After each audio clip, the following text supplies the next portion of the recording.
Morning welcome to V3 news లక్ష్యం సమాజహితం నేను మిలియా బులెటిన్ల ముందుగా హెడ్లైన్స్ చూద్దాం డిఫెన్స్ ఎస్టేట్ కార్యాలయంలో మంత్రులు తలసాని మల్లారెడ్డి మీడియా సమావేశం కంటోన్మెంట్ భూములను ఆక్రమిస్తే కఠిన చర్యలు తప్పవని హెచ్చరిక జూలై 7-8న సీఎం వైఎస్ జగన్ కడప జిల్లా పర్యటన ఏర్పాట్లను పర్యవేక్షించిన జిల్లా కలెక్టర్ సి హరికిరణ్ చంద్రబాబుపై తీవ్ర స్థాయిలో ధ్వజమెత్తిన మంత్రి కన్నబాబు అమరావతి ఉద్యమానికి సూత్రధారుడు చంద్రబాబే అని విమర్శ సంగారెడ్డి పట్టణంలో మంత్రి హరీష్ రావు పర్యటన అభివృద్ధి పనులకు శంకుస్థాపన కోవిడ్-19 పై అధికారులతో సమీక్ష నాడు వైఎస్ఆర్ నేడు జగన్ మాత్రమే ఆర్యవైశ్యులకు మేలు చేశారు ఆర్యవైశ్య కార్పొరేషన్ పై చైర్మన్ కుప్పం ప్రసాద్ ముక్కాల ద్వారకానాథ్ వ్యాఖ్య టీటీడీ ఉద్యోగుల భద్రతపై దేవస్థానం చైర్మన్ సమావేశం సిబ్బందికి ప్రత్యేకంగా కోవిడ్ క్వారంటైన్ ఏర్పాటు చేయాలని నిర్ణయం కొల్లు రవీంద్ర అరెస్ట్ను ఖండించిన టీడీపీ సీనియర్ నేత కళా వెంకట్రావు బీసీలపై జగన్ పెద్ద కుట్ర చేస్తున్నారని మండిపాటు డీటెయిల్స్ చూస్తే కంటోన్మెంట్ బోర్డు పరిధిలో భూములను ఆక్రమిస్తే కఠిన చర్యలు తప్పవని పశుసంవర్ధక శాఖ మంత్రి తలసాని శ్రీనివాస్ యాదవ్ హెచ్చరించారు కంటోన్మెంట్ అభివృద్ధిపై సీఎం కేసీఆర్ ప్రత్యేక దృష్టి కేంద్రీకరించారని చెప్పారు ఇప్పటికే చాలా భూములు కబ్జాలకు గురవుతున్నాయని వాటిని సంరక్షించేందుకు పకడ్బందీ చర్యలు చేపడుతున్నట్లు తెలిపారు కంటోన్మెంట్లోని డిఫెన్స్ ఎస్టేట్ కార్యాలయంలో కార్మిక శాఖ మంత్రి మల్లారెడ్డి బోర్డు సభ్యులు సీఈఓతో కలిసి మీడియా సమావేశం మంత్రి తలసాని పాల్గొన్నారు ఈ సందర్భంగా మాట్లాడుతూ కంటైన్మెంట్ ప్రాంతంలో కూడా సంక్షేమ కార్యక్రమాలు అమలు చేస్తున్నామని వెల్లడించారు జీహెచ్ఎంసీ మాదిరిగానే బోర్డు పరిధిలో తాగునీటికి ఇబ్బంది లేకుండా అన్ని చర్యలు తీసుకుంటున్నామన్నారు బోర్డు సభ్యులు నిత్యం ప్రజల మధ్య ఉంటూ వారికి ఎలాంటి ఇబ్బంది లేకుండా అభివృద్ధి పదంలో వార్డులను నడిపించే విధంగా చూడాలని సూచించారు. అందరికీ నమస్కారాలు. మహేష్ అయితే మొన్న జరిగినటువంటి పరిణామాలు మీరు అందరూ చూసినారు. కంటోన్మెంట్లో ఇక్కడ ఒక మీటింగ్ ఏర్పాటు అయిన తర్వాత ఆ వెంటనే నెక్స్ట్ డే మరి ఫైనాన్స్ మినిస్టర్ గారితో మాట్లాడి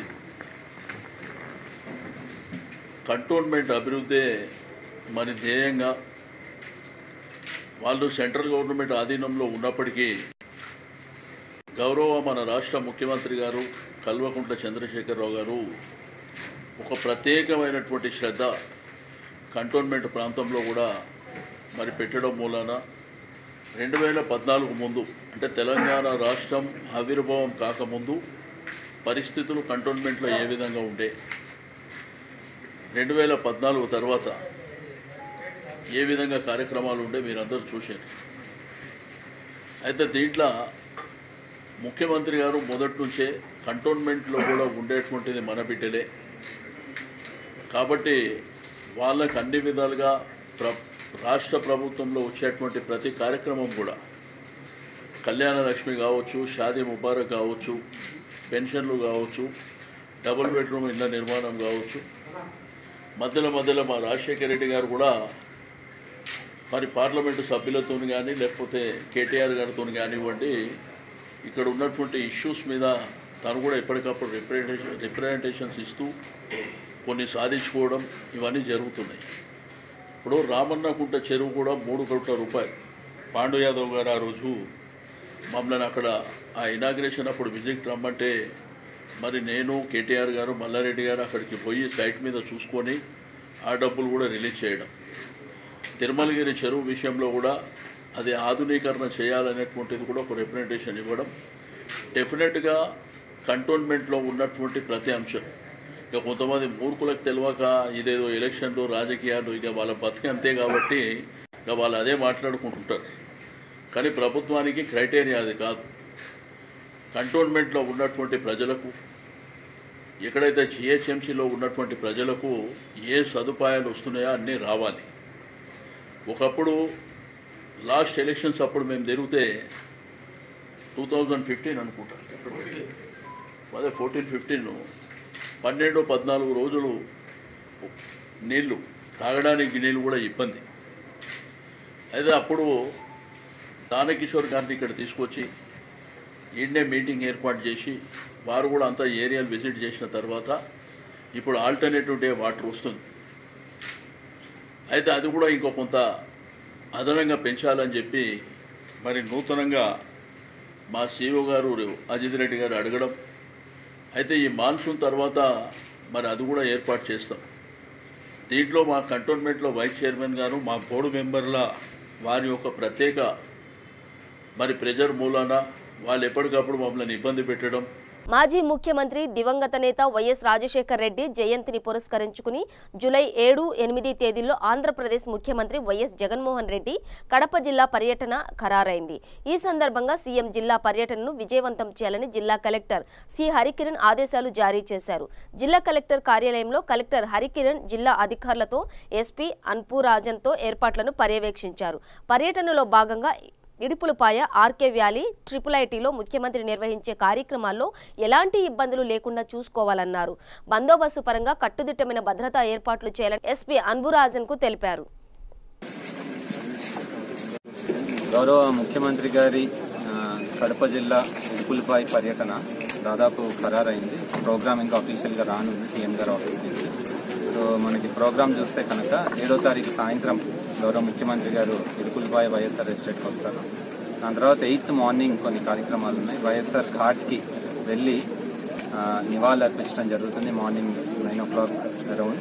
దాని తర్వాత IIIT ఇడుపులపాయలో కొన్ని అభివృద్ధి కార్యక్రమాలకి ఇనాగ్రేషన్ అట్లాగే ఫౌండేషన్ స్టోన్ లేయింగ్ సెరమనీ ఉంది. దాదాపు 190 కోట్ల అభివృద్ధి కార్యక్రమాలకి IIIT ఇడుపులపాయలో ఫౌండేషన్ ఇనాగ్రేషన్స్ చేస్తారు. దీంట్లో మెయిన్గా న్యూ అకాడమిక్ కాంప్లెక్స్ బిల్డింగ్ 139 కోట్లతో new academic complex building ready అయింది. దాన్ని ఇనాగ్రేట్ చేస్తారు. అంతేకాకుండా 3 మెగావాట్ సోలార్ ప్లాంట్ అది కూడా రెడీ అయింది. దాన్ని కూడా ఇనాగ్రేట్ చేస్తారు. ఒక కొత్త ఆడిటోరియం 40 కోట్లతో కొత్త ఆడిటోరియంకి ఫౌండేషన్ వేయడం జరుగుతుంది. అట్లాగే ఒక కంప్యూటర్ సెంటర్ కంప్యూటర్ బ్లాక్కి ఒక 10 కోట్లతో దానికి కూడా శిలాఫలకం ఫౌండేషన్ వేయడం జరుగుతుంది. సో ముఖ్యమంత్రి గారి పర్యటన ఈ COVID-19 గైడ్ లైన్స్ ఏవైతే ఉన్నాయో దానికి లోబడే జరుగుతుంది. సో అన్ని జాగ్రత్తలు కూడా జిల్లాలో తీసుకుంటున్నాం. ఇక్కడికి వచ్చే కలిసే వాళ్ళు కూడా కోవిడ్ పరీక్షలు ఎవరైతే ముఖ్యమంత్రి గారు లైనప్ కలిసే వాళ్ళు వాళ్ళందరికీ కూడా COVID-19 పరీక్షలు ఉద్దేశించారు. ఇట్లాంటి జాగ్రత్తలన్నీ కూడా తీసుకుంటున్నాం. పోలీస్ వైపు నుంచి కూడా కావాల్సిన చెక్ పోస్టులు అవన్నీ కూడా అరేంజ్ చేస్తున్నారు. పోలీస్ వైపు నుంచి కూడా అన్ని జాగ్రత్తలు తీసుకుంటున్నారు. ఎస్పీ గారు కూడా అన్ని ఇన్స్పెక్ట్ చేయడం జరిగింది.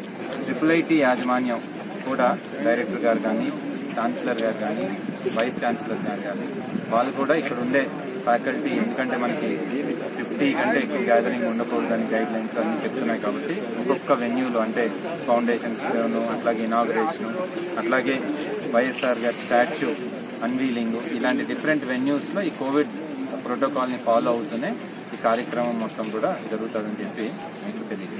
అమరావతి ఉద్యమంలో వాస్తవ పరిస్థితి ఏమిటో అందరికీ తెలుసునని 200 రోజుల ఉద్యమం పేరిట రాష్ట్ర ప్రజల మనోభావాలు మారేలా చేయడం చంద్రబాబు అవివేకమని ఏపీ వ్యవసాయ శాఖ మంత్రి కె కన్నబాబు అన్నారు. మంత్రి మీడియాతో మాట్లాడుతూ 29 గ్రామాల్లో మొదలైన ఉద్యమం ఇప్పుడు 3 గ్రామాల్లో కొన్ని ఇళ్లకు ఫోటోలకు పరిమితమైందని దీనిపై మాట్లాడితే విమర్శలు రావచ్చని వ్యాఖ్యానించారు. వికేంద్రీకరణకు ప్రభుత్వం తీసుకున్న నిర్ణయం వల్ల ఎక్కువ బాధపడింది చంద్రబాబే అని, రాజధాని పేరుతో జరుగుతున్న ఉద్యమానికి సూత్రధారుడు కూడా ఆయనే అని విమర్శించారు. అందరికీ నమస్కారం. ఈరోజు ఉదయం లేచి మీడియా చూస్తే అమరావతిలో రెప్పవాల్చని పోరు గురించి పుంఖానుపుంఖాలుగా చదివాం. 200 రోజులు నుంచి రెప్పవాల్చని పోరు, మడమదిప్పని పోరు ఇవన్నీ చూసాం మీడియాలో. సరే, ఈ సందర్భంగా ఒకసారి అమరావతి చంద్రబాబు నాయుడు గారు వారి గ్రాఫిక్స్ గురించి 200 రోజులైన సందర్భంగా మనం కూడా గుర్తు చేసుకోవాల్సిన అవసరం ఉందని భావించి మీతో మాట్లాడుతూ ఉన్నాం. చాలా ఆశ్చర్యంగా ఉంది. 200 రోజుల నుంచి రెప్పవాల్చని పోరు జరిగిందని, వేదనతో అమరావతి నుంచి తరలిస్తున్నారు రాజధానిని అనే వేదంతో 68 మంది చనిపోయారని, రకరకాల కథనాలు వచ్చినాయి పత్రికల్లో. అంటే నిజంగా వాస్తవంగా ఈ పోరాటం, దాని ఉధృతి, దాని పరిస్థితి ఏంటనేది ఇక్కడ రోజు అమరావతి ప్రాంతంలో చూసేవాళ్ళు తెలుస్తుంది. బయట అమెరికాలోనో లేకపోతే అనకాపల్లిలోనో మరొక చోట ఉన్న వాళ్ళకి ఆ ఉధృతి అర్థం కాదు. నిజంగా ఈ మీడియా చూస్తే ప్రజలందరూ ఉవ్వెత్తున రోడ్ల మీదకి వచ్చి ఉద్యమం చేస్తున్నారేమో అన్నట్టుగా ఇవాళ కనిపించింది. సంగారెడ్డి పట్టణంలో రాష్ట్ర ఆర్థిక శాఖ మంత్రి తన్నీరు హరీష్ రావు పర్యటించారు.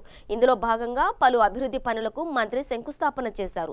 జిల్లా కలెక్టరేట్లో కోవిడ్-19 పీపీఈ కిట్లను పంపిణీ చేశారు. అనంతరం కలెక్టర్ కార్యాలయంలో కరోనాపై ఆరోగ్య శాఖ అధికారులతో సమీక్షా సమావేశం నిర్వహించారు. సంగారెడ్డి, జహీరాబాద్ నియోజకవర్గాల్లో వైకుంఠ ధామాలు, డంప్యార్డ్ నిర్మాణాల పనుల పురోగతిపై సమీక్షించారు. ఈ కార్యక్రమంలో MP BB Patil, MP Kotha Prabhakar Reddy, MLA Kranthi Kiran, ZP chairperson Manjushri, collector Hanumantharao, సంబంధిత శాఖల అధికారులు తదితరులు పాల్గొన్నారు.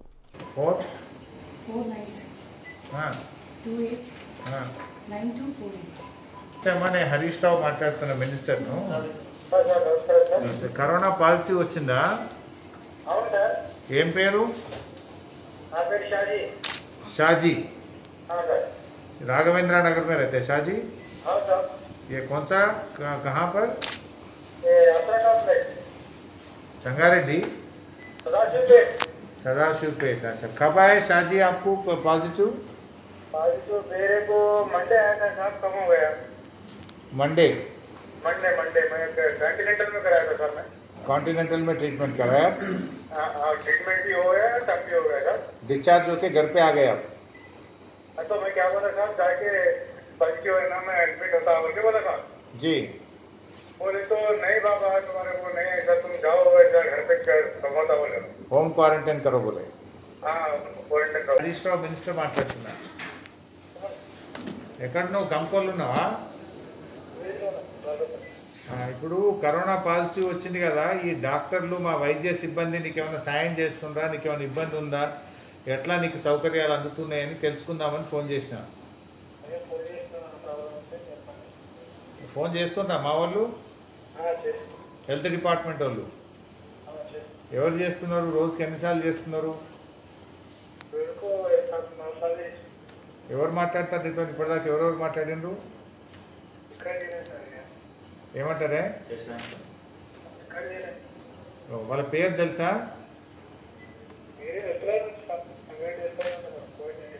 కోవిడ్ నెట్ నుంచి ఫోన్ వస్తుందా? ఓకే, నీ ఆరోగ్యం ఎట్లుంది నర్సింగ్లో? ఎన్ని రోజులు అయింది వచ్చి కరోనా పాజిటివ్? మంగళవారం అంటే ఇవాళకి 5 రోజులు అయిందా? మరి ఎట్లా రూమ్లో ఒక్కనే ఉంటున్నావా, అందరితో కలిసి ఉంటున్నావా, ఎట్లుంటున్నావు? సపరేట్ ఉన్నావా? ఏం తింటున్నావు? గుడ్లు తింటున్నావా? ఇంకా పండ్లు తింటున్నావా? ఏమన్నా పండ్లు బత్తాయి దొరికిందా? కరోనా మహమ్మారితో ప్రపంచవ్యాప్తంగా ఆర్థిక రంగం దెబ్బతిన్న తరుణంలోనూ ప్రజలకిచ్చిన వాగ్దానాలను ముఖ్యమంత్రి వైఎస్ జగన్మోహన్ రెడ్డి నెరవేరుస్తున్నారని ఏపీ రాష్ట్ర ఆర్యవైశ్య కార్పొరేషన్ చైర్మన్ కుప్పం ప్రసాద్, ఆర్యవైశ్య మహాసభ అధ్యక్షుడు ముక్కాల ద్వారకానాథ్ అన్నారు. ఎన్నికల సమయంలో ఇచ్చిన మాటకు కట్టుబడి ఏడాది లోపే ఆర్యవైశ్య కార్పొరేషన్ను ఏర్పాటు చేసి 50 కోట్ల నిధులు మంజూరు చేశారని కొనియాడారు. తాడేపల్లిలోని వైఎస్ఆర్సీపీ కేంద్ర కార్యాలయంలో వారు మీడియాతో మాట్లాడుతూ, గతంలో వైఎస్ఆర్ హయాంలో ఆర్యవైశ్య ఎలా మేలు జరిగిందో అలాగే నేడు వైఎస్ జగన్ ఆధ్వర్యంలో మరింత మేలు జరుగుతోందని చెప్పారు. వైఎస్ రాజశేఖర్ రెడ్డికి తొలి నుంచి ఆర్యవైశ్యులంటే ప్రత్యేకమైన అభిమానం ఉందని, ఆయన హయాంలోని ఆర్యవైశ్యులే కన్యకా పరమేశ్వరి దేవస్థానాలు, సత్రాలు చూసుకునేలా జీవోలు ఇచ్చారని తెలిపారు. ఈరోజు ఈ రాష్ట్రంలో కరోనా విలయతాండవం చేస్తుంది, ఈ ప్రపంచం మొత్తం కూడా. కానీ గౌరవనీయులు మన ముఖ్యమంత్రి వైఎస్ జగన్మోహన్ రెడ్డి గారు కూడా ఈరోజు కరోనా సాకు చెప్పి తప్పించుకోకుండా ప్రజలందరికీ కూడా ఏ విధంగా సంక్షేమ పథకాలు అందిస్తున్నారో మనందరం చూస్తూనే ఉన్నాం.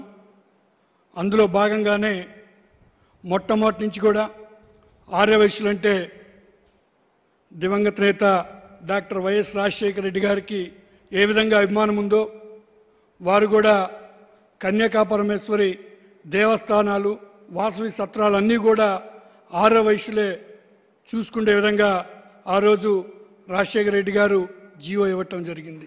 అంతేకాదు ఆర్యవైశ్యులు అడిగిన వెంటనే నెల్లూరు జిల్లాని పొట్టి శ్రీరాములు జిల్లాగా మార్చడం జరిగింది. ఈరోజు తండ్రి బాటలోనే తనయుడు కూడా అన్నట్టు ఈరోజు వైఎస్ జగన్మోహన్ రెడ్డి గారు ముఖ్యమంత్రి అయిన తర్వాత సంవత్సరం కాలంలోనే ఆర్యవైశ్య కార్పొరేషన్ ఏర్పాటు చేయటమే కాకుండా దానికి చైర్మన్గా నన్ను నియమించి మొట్టమొదటిగా ఈరోజు 50 కోట్లు వారు ఇవ్వటం జరుగుతుంది ఇనిషియల్గా. తరువాత ఇంకొక 50 కోట్లు 100 కోట్లు ఇప్పుడు ఆర్యవైశ్య కార్పొరేషన్కి వారు ఇవ్వటం జరుగుతూ ఉంది. అంతేకాదు ఆర్యవైశ్యుల మీద వారు ముఖ్యమంత్రి అయిన రోజు నుంచి కూడా ఎంతో ప్రేమ చూపిస్తున్నారు. టీటీడీ బోర్డు మెంబర్ని 2 ఆర్యవైశ్యుల్ని తీసుకోవటం, అంతేకాదు నిన్న ఆర్టీఐ కమిషనర్గా కూడా ఆర్యవైశ్య సంబంధించిన రేవాల్ శ్రీనివాస్ గారు. కరోనా నేపథ్యంలో టీటీడీ ఉద్యోగుల భద్రతపై పాలక మండలి ప్రత్యేకంగా దృష్టి సారించింది. అందుకోసం అవసరమైన చర్యలు చేపట్టేందుకు చర్చలు జరిగాయి. టీటీడీ ఉద్యోగులకు ప్రత్యేకంగా కరోనా వైద్యం అందించడానికి పలు సౌకర్యాలు కల్పిస్తున్నామని తిరుమల తిరుపతి దేవస్థానం చైర్మన్ సుబ్బారెడ్డి తెలిపారు. శ్రీనివాసం భూదేవి కాంప్లెక్స్లో టీటీడీ ఉద్యోగులకు కోవిడ్ క్వారంటైన్ ఏర్పాటు చేశామని ఆయన చెప్పారు. చైర్మన్ వైవి సుబ్బారెడ్డి అధ్యక్షతన అన్నమయ్య భవన్లో జరిగిన సమావేశం నిర్వహించారు.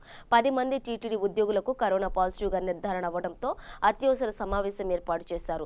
ఇందులో పలు కీలక నిర్ణయాలు తీసుకువచ్చారు. వచ్చే పాలక మండలి సమావేశాన్ని ఎస్వీబీసీలో లైవ్ టెలికాస్ట్ చేయాలని నిర్ణయం తీసుకున్నామన్నారు.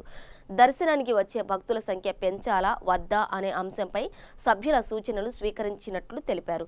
పాలక మండలి సభ్యుల సూచన మేరకు కరోనా విజృంభిస్తుండటంతో తాజా పరిస్థితులతో భక్తుల సంఖ్యను పెంచుకోబోమని చైర్మన్ వైవి సుబ్బారెడ్డి స్పష్టం చేశారు. తిరుమల తిరుపతి దేవస్థానంలో సోమవారి దర్శనాలకి భక్తులను అనుమతించడం జరిగింది. అది మీకు అందరికి కూడా తెలుసు. ఈరోజు వరకు కూడా ఆ దేవదేవుడు కలియుగ దైవమైనటువంటి మన వెంకటేశ్వర స్వామి దయ వల్ల రోజుకి మనం బిగినింగ్లో 6,000 మందితో స్టార్ట్ చేసి ఈరోజు వరకు పరిస్థితులను బట్టి నియమాలు పాటిస్తూ 12,000 వరకు రావటం జరిగింది. సుమారుగా 28 రోజులు అయింది అనుకుంటాను మనం స్టార్ట్ చేసి. దేవుడి దయ వల్ల ఈరోజు వరకు కూడా ఒక్క డివోటీ దర్శనానికి వచ్చిన భక్తుడికి ఎవ్వరికి కూడా కరోనా పాజిటివ్ అని రాలేదు. అది ఆ దైవదేవుడైనటువంటి వెంకటేశ్వర స్వామి దయవల్లే భక్తులు వచ్చి దర్శనం చేసుకొని వాళ్ళ ప్రాంతాలకు వాళ్ళు వెళ్ళే కార్యక్రమం జరుగుతుంది. ఇదే విధంగా గత వారం 10 రోజుల నుంచి ఇక్కడ ఉన్న పరిస్థితులు గమనించుకుంటూ, ఎందుకంటే ప్రత్యేకంగా గమనించాల్సిన అవసరం ఎందుకు వచ్చింది అంటే, ఈ అత్యవసర బోర్డు సమావేశం పెట్టాల్సిన అవసరం ఎందుకు వచ్చింది అంటే, దేశవ్యాప్తంగా పెరుగుతున్న కరోనా కేసులు దాని మీద మనం పెంచాలా తగ్గించాలా, అసలు ఎటువంటి చర్యలు తీసుకోవాలి అనే దానిపైన అందరి బోర్డు సభ్యుల అభిప్రాయాలు తీసుకోవటం కోసం. ఎందుకంటే మన బోర్డులో అన్ని సంగారెడ్డి జిల్లా రాయకోడ్ మండలం సంగాపూర్ గ్రామంలో నూతనంగా నిర్మించిన ఉద్యానవనం, చిల్డ్రన్స్ పార్క్, డంపింగ్ యార్డ్, వైకుంఠ ధామాలను MLA Kranthi Kiran, MP BB పాటిల్తో కలిసి రాష్ట్ర ఆర్థిక శాఖ మంత్రి హరీష్ రావు ప్రారంభించారు. గ్రామంలో హరితహారంలో భాగంగా మొక్కలను నాటిన మంత్రి గ్రామాభివృద్ధిపై వెంటనే 10 లక్షల నిధులతో సీసీ రోడ్ల నిర్మాణం చేపట్టాలని అన్నారు. గ్రామంలోని ప్రజలందరికీ రైతు బంధు వచ్చిందని, ఇంకో 9 మందికి రావాలని, వారు కూడా వ్యవసాయ అధికారిక పత్రాలు అందజేసి లబ్ధిదారులు కావాలని కోరారు. గ్రామాల్లో సర్పంచులు శ్రద్ధతో పనిచేయాలని, నిర్ణీత గడువులోపు నిర్మాణాలను పూర్తి చేయాలని సూచించారు.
తడి చెత్త పొడి చెత్త వేరు చేసిస్తే ఇంకా శుభ్రమైతే దోమలు ఈగలు లేకుండా అయితే రైతు బంధు పైసలు పడ్డాయా? బ్యాంకులో పడ్డాయా? ఏం పెట్టింది విత్తనం? షుగర్లు వేసింది రకుంటా గారు తెచ్చిన కొత్త పంచాయతీరాజ్ చట్టం ఇవాళ పల్లెల రూపురేఖలు మారుస్తా ఉంది. ఈ పల్లె ఆ పల్లె కాదు, ఏ పల్లె పోయినా కూడా సంగాపూర్ లెక్కనే అవుతున్నది. కుడి ఎడమ కొద్దిగా సర్పంచులు హుషారున్న కాడ, బుద్ధిమంతులు ఉన్న కాడ, పనిమంతులు ఉన్న కాడ తొందరగా పని అవుతున్నది. ఇవాళ ముఖ్యమంత్రి గారు ఏమంటున్నారు? ఏదన్నా సర్పంచ్ పని చేయకపోతే సర్పంచ్ దించేయమంటున్నారు. 5 ఏళ్ళ దాకా ఉండు, గుత్త గంప గుత్త లేదుగా. అయితే పని చేయి, లేకపోతే దిగిపో. ప్రజలకు సేవ చేయాలి.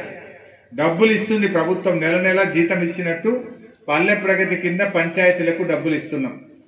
ప్రతి ఊరికి నర్సరీ, ప్రతి ఊరికి డంప్ యార్డ్, ప్రతి ఊరికి శ్మశాన వాటిక, ప్రతి ఊర్లో కూడా రైతు బంధు వేదికల నిర్మాణం జరుగుతూ ఉన్నాయి. సో ఇట్లా చాలా బాగా మరి పల్లెల అభివృద్ధి జరుగుతుంది.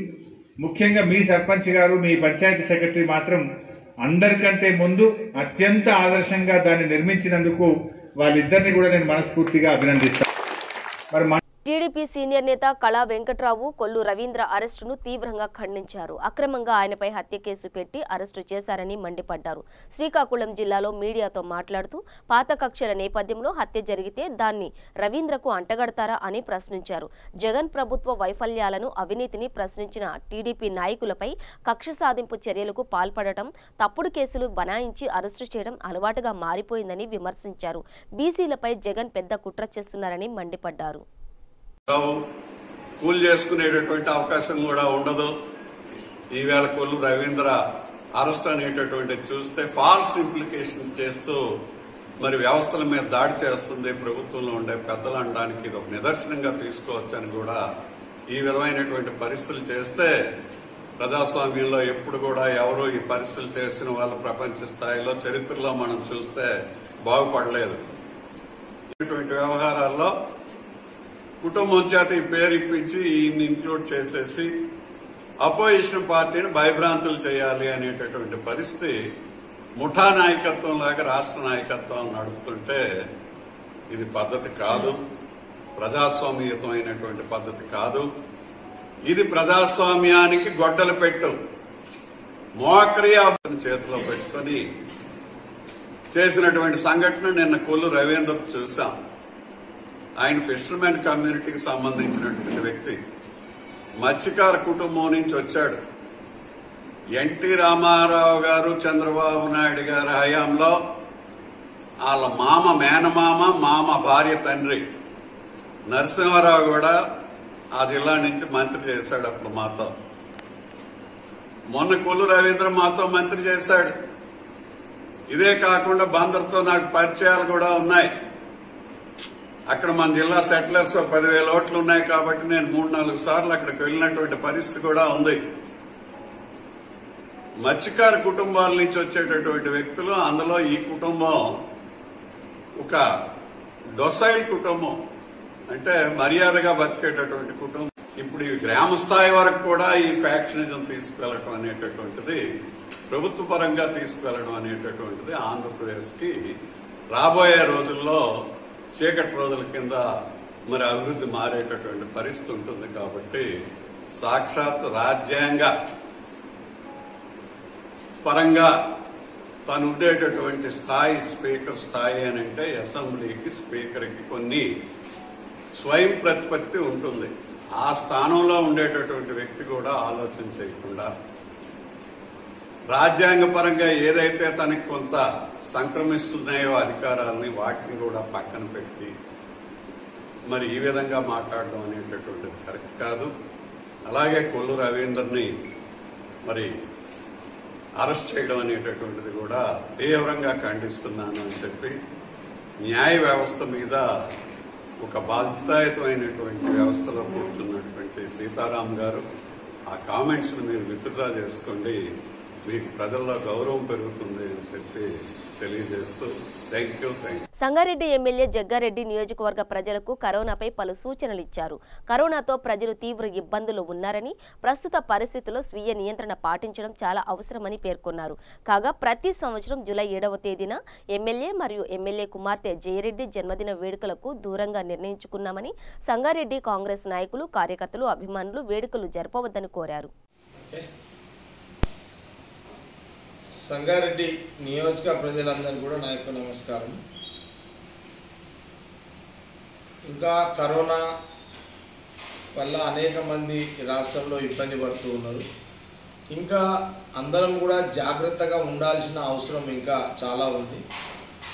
కరోనా వ్యాధి ఎవరికి సోకకుండా, ఎవరికి అంటకుండా, ఎవరిది వాళ్ళు ప్రతి ఇంట్లో కానీ బయట కానీ ఇంట్లో కానీ ఫిజికల్ డిస్టెన్స్ మెయింటెనెన్స్ చేస్తూ కరోనా వ్యాధి అంటకుండా మనం అందరం ఎవరి జాగ్రత్తలు వాళ్ళు తీసుకోవాల్సిన అవసరం ఉన్నది. ఇది ఎవరో చెప్పడం కంటే మనది మనం జాగ్రత్త తీసుకోవాల్సిన అవసరం ఉన్నది. ఈ విషయాన్ని సంగారెడ్డి నియోజక ప్రజలందరూ కూడా తెలియజేస్తూ ఇప్పుడు కావాల్సింది మనుషుల ప్రాణాలు, మనుషుల యొక్క ఆరోగ్యాలు. అది ఎవరము వాళ్ళు చేసుకోవాల్సిన బాధ్యత మన మీదనే ఉంది. ఈ సమయంలో ఇంకా ఇతర విషయాలు ఏది మాట్లాడే ఉపయోగాలు లేని పరిస్థితి. వాస్తవానికి కూడా ఆర్థికంగా పెద్ద మొత్తంలో ఆర్థికంగా చాలా ఇబ్బందులలో ఉన్నారు, అనేక ఇబ్బందులలో ఉన్నారు. కానీ ఈ రోజున ఒకరికి ఒకరు సహకారం చేసుకునే పరిస్థితి కూడా ఇప్పుడు ఈ భూమి మీద లేదు. కారణం ఏంటంటే ప్రతి ఇంటిలో ఉద్యోగం ఉన్న వాళ్ళకు, ఉద్యోగాలు లేని వాళ్ళకు, రైతులు కానీ, గ్రామాలు కానీ, పట్టణాలు కానీ, అన్ని ప్రాంతాల్లో అన్ని ఇళ్లల్లో అనేక సమస్యలు ఉన్నాయి, అనేక ఇబ్బందులు ఉన్నాయి. అవసరానికి ఒకరికొకరు ఇప్పుడు సహకారం చేసుకునే పరిస్థితి కూడా ఎవరి దగ్గర కూడా ఆర్థిక స్తోమత లేదు. ఇలాంటి పరిస్థితుల్లో ఎవరు. బులెటిన్ ముగించే ముందు హెడ్లైన్స్ మరోసారి. డిఫెన్స్ ఎస్టేట్ కార్యాలయంలో మంత్రులు తలసాని, మల్లారెడ్డి మీడియా సమావేశం. కంటోన్మెంట్ భూములను ఆక్రమిస్తే కఠిన చర్యలు తప్పవని హెచ్చరిక. జూలై 7, 8న సీఎం వైఎస్ జగన్ కడప జిల్లా పర్యటన. ఏర్పాట్లను పర్యవేక్షించిన జిల్లా కలెక్టర్ సి హరికిరణ్. చంద్రబాబుపై తీవ్ర స్థాయిలో ధ్వజమెత్తిన మంత్రి కన్నబాబు. అమరావతి ఉద్యమానికి సూత్రధారుడు చంద్రబాబే అని విమర్శ. సంగారెడ్డి పట్టణంలో మంత్రి హరీష్ రావు పర్యటన. అభివృద్ధి పనులకు శంకుస్థాపన. కోవిడ్-19 పై అధికారులతో సమీక్ష. నాడు వైఎస్ఆర్, నేడు జగన్ మాత్రమే ఆర్యవైశ్యులకు మేలు చేశారు. ఆర్యవైశ్య కార్పొరేషన్ పై చైర్మన్ కుప్పం ప్రసాద్, ముక్కాల ద్వారకానాథ్ వ్యాఖ్య.